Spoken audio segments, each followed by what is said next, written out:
When a life ends by one's own hand, a profound mystery unfolds beyond the veil of physical existence. What becomes of the soul that departs in such anguish? This question has haunted humanity across cultures and centuries, yet few have explored it with the depth and compassion found in the spiritual readings of Edgar. Through thousands of documented sessions, a consistent message emerged. No soul is condemned for the act itself. Instead, the spiritual realm responds with an outpouring of understanding that transcends human judgment. The moment of crossing is not met with darkness or punishment, but with an embrace of unconditional love that seeks first to heal, not to condemn.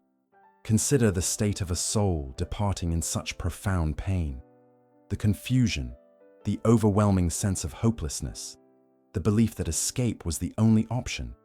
These feelings do not simply vanish at the moment of transition.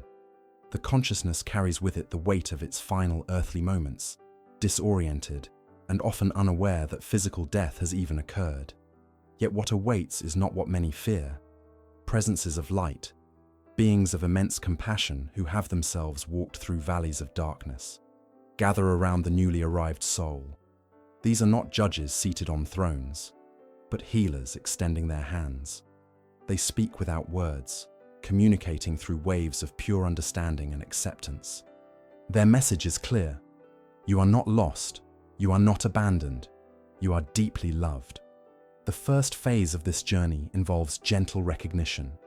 The soul must gradually come to understand what has transpired. This awakening happens not through harsh revelation, but through patient guidance. Imagine waking from a nightmare, slowly realizing you are safe, held by those who genuinely care. This is the spiritual equivalent of that tender moment of return to safety. These compassionate beings help the soul review its final moments not with shame, but with clarity. They show how the pain was real, how the struggle was genuine, how the decision emerged from a place of unbearable suffering. There is no condemnation in this review, only acknowledgement of the depth of human anguish and the circumstances that led to such desperation. The concept of immediate judgment, so prevalent in some religious teachings, finds no place in this understanding. Instead, the soul experiences what can only be described as profound spiritual triage. Just as an emergency room does not judge a patient for their injuries, the spiritual realm does not judge a soul for its wounds. The focus is entirely on healing. This initial embrace serves a crucial purpose. It begins the process of restoring the soul's awareness of its own worth. In those final earthly moments, the person believed themselves unworthy of life, beyond help, a burden to others. These false beliefs must be gently dissolved before any real healing can begin. The guides who attend to these souls speak a universal language of love. They remind the newly arrived spirit of its inherent value, of the truth that it was never truly alone, even in its darkest hour.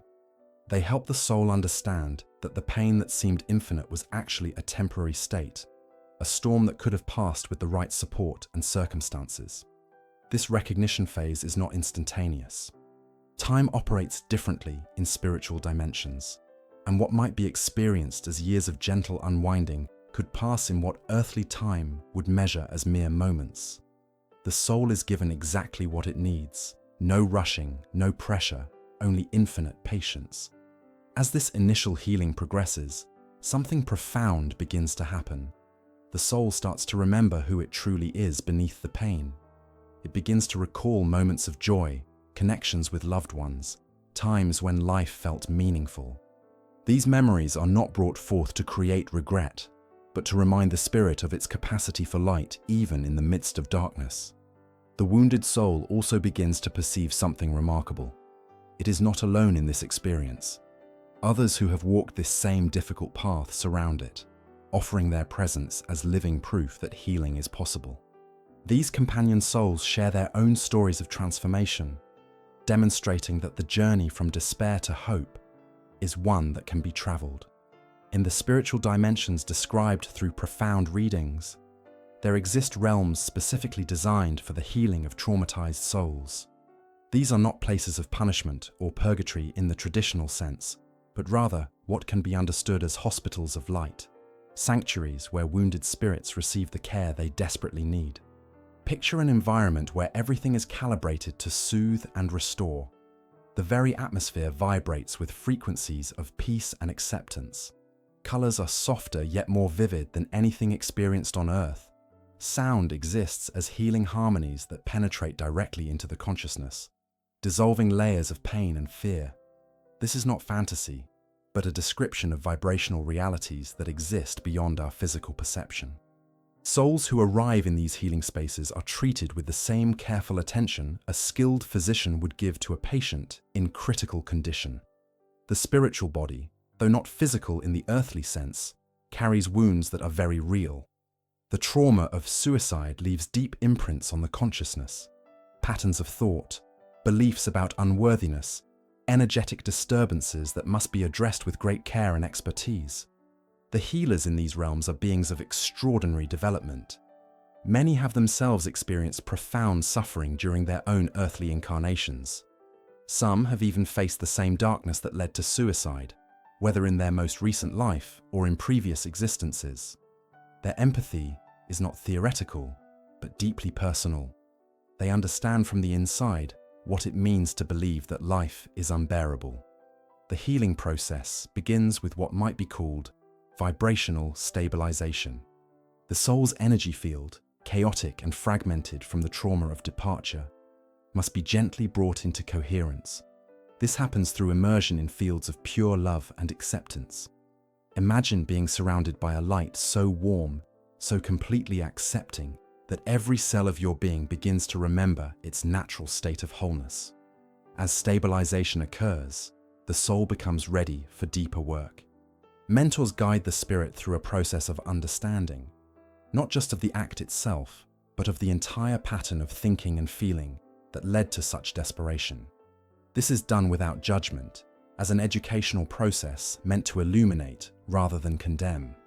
The soul is helped to see how certain thought patterns became toxic loops, how isolation intensified pain, how the belief in hopelessness became a self-fulfilling prophecy.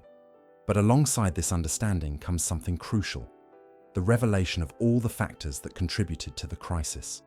Chemical imbalances, traumatic experiences, societal pressures, relationship wounds, all are seen in their full context. This contextualization is profoundly healing because it helps the soul recognize that the act was not a fundamental character failure, but the result of complex circumstances that overwhelmed its capacity to cope. The person was not weak or cowardly. They were a soul in unbearable pain who saw no other way out in that moment. In these healing spaces, souls also encounter others at various stages of recovery. Those further along in their healing journey often become helpers to the newly arrived. There is immense power in peer support, in seeing someone who once felt as you did now, radiating with renewed light and purpose. These recovering souls offer hope that is tangible and real. The concept of time in these realms is fluid. What might be experienced as months or years of intensive healing could correspond to much briefer periods by earthly measurement, or vice versa. The soul remains in these healing spaces for exactly as long as necessary, no more, no less. There is no arbitrary timeline, only the organic unfolding of genuine recovery. Throughout this process, the soul is also helped to understand that its departure has affected those left behind. This awareness is introduced carefully, at a pace the healing spirit can handle. The goal is not to create guilt, which would be counterproductive, but to restore the soul's understanding of its connections and its impact on the web of relationships in which it existed. Family members and friends who have passed before often participate in this healing process. Their presence provides comfort and continuity, reminding the soul that death is not annihilation, but transition. Grandparents, parents, siblings, or friends who crossed earlier come to offer their love and support, creating a bridge between the soul's past earthly existence and its current spiritual state. As weeks or months pass in this healing dimension, profound changes occur. The soul's light, which arrived dim and fractured, begins to strengthen and cohere. Thoughts become clearer. The constant pain that characterized the final earthly period begins to lift like a fog dissipating under morning sun. Small joys become possible again: laughter, curiosity, interest in existence itself. This is not a quick fix or superficial recovery. The healing is deep and thorough, addressing root causes and fundamental beliefs. The soul learns new ways of processing difficulty, new understandings about the nature of challenges and growth. It discovers that pain, while real and sometimes intense, is not permanent, that all states pass, all storms eventually clear. One of the most profound revelations from spiritual teachings is that those who remain on earth hold tremendous power to influence the healing of departed souls. The connection between the living and the dead is not severed by physical death. It is transformed into something more subtle, yet equally real. When someone departs by suicide, those left behind often experience a complex mixture of emotions: grief, confusion, anger, guilt, and profound sorrow. These emotions are natural and valid, yet they create energetic patterns that reach across dimensions. The quality of these emotions matters deeply for both the living and the departed. Prolonged despair, overwhelming guilt, or consuming anger can create energetic chains that actually impede the healing process of the departed soul. Imagine trying to recover in a hospital while hearing constant cries of anguish from those you love. It becomes difficult to focus on your own healing when you sense the suffering your departure has caused. However, a shift in approach can transform this dynamic entirely. When those who remain choose to send thoughts of love, understanding, and forgiveness toward the departed, these energies become bridges of light rather than chains of sorrow. Prayer, in its truest sense, not begging or bargaining, but the transmission of compassionate intention, becomes a powerful healing force. This does not mean denying grief or forcing premature acceptance.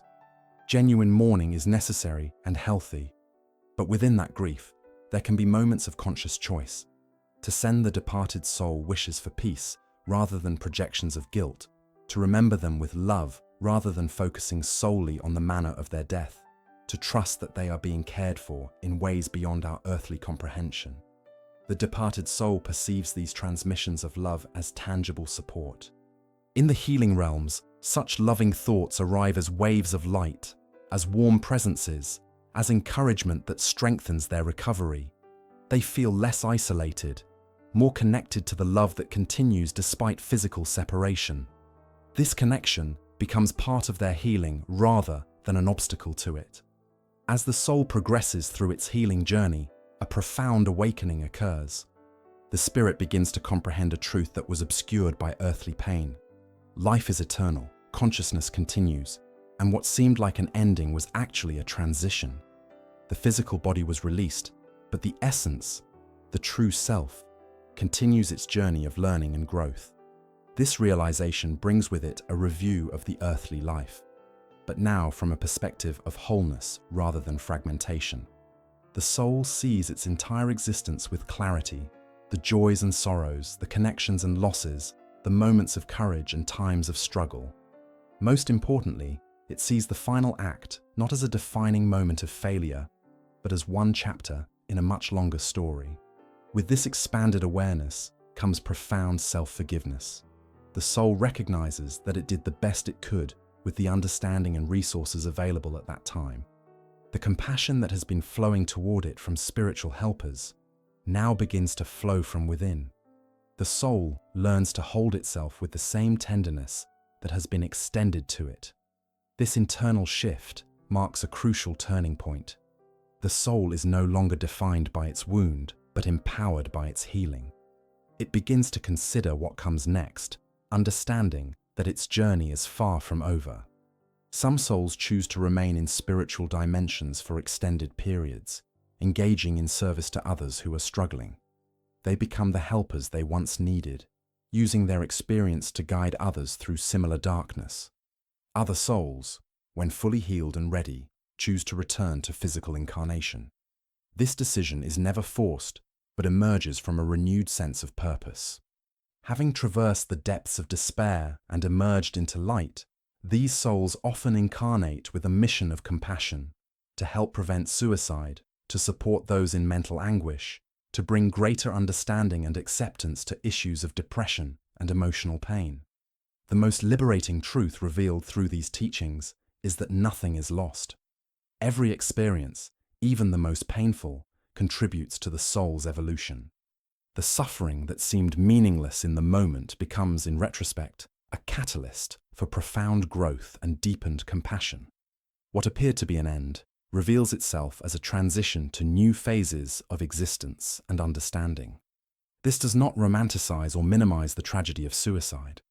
The pain is real, the loss is significant, and prevention remains paramount.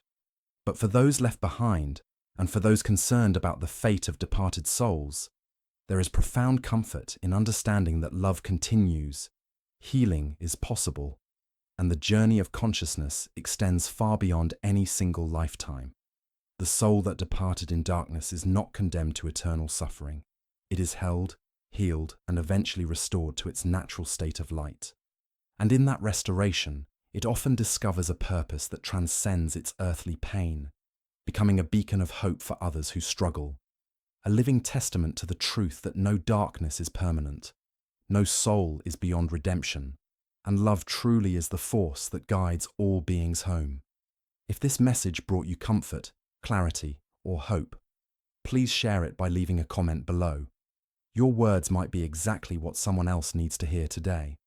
Subscribe to this channel to continue exploring the deeper truths about life, death, and the eternal journey of the soul.